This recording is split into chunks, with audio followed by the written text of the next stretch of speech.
L'ego spirituel, ça c'est un sujet intéressant et je vais t'en parler pendant 1 minute. On tombe dans l'ego spirituel quand on commence à se sentir plus puissant, supérieur aux autres grâce à notre pratique énergétique ou spirituelle. En fait, on en vient à dénigrer les petites gens qui ne sont pas éveillés alors que nous, eh bien si. Tu vois certainement de quoi je parle. Des personnes comme ça, on en croise tous les jours. Dans notre entourage parfois, mais aussi beaucoup, il faut le dire, sur les réseaux sociaux. La vérité, c'est que ces personnes qui se sentent supérieures parce qu'elles pensent être plus éveillées, plus intuitives, plus performantes, plus réceptives, eh bien, elles sont loin, mais bien loin de ce qu'elles pensent. C'est même tout l'inverse.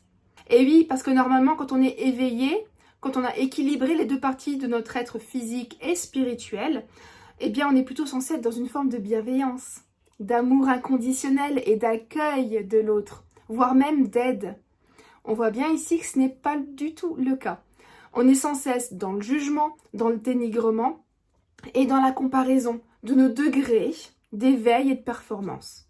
Donc au lieu de nous relier aux autres, l'ego spirituel va créer un conflit, une scission, une séparation. Eh ben, c'est pas le bon comportement à adopter. Tu le sais, on attire à nous les énergies que l'on émet. Alors en dénigrant les autres, en les jugeant, en se sentant supérieur, eh bien on s'éloigne de l'harmonie et du bien-être auquel on aspire. La solution pour s'en sortir et se remettre sur le droit chemin, la voilà. Toujours faire le choix de l'amour, de la positivité et de la gratitude. Toujours. J'ai pas dit que c'était facile, mais après tout, si nous sommes ici sur Terre, c'est pour travailler sur nous-mêmes, n'est-ce pas ?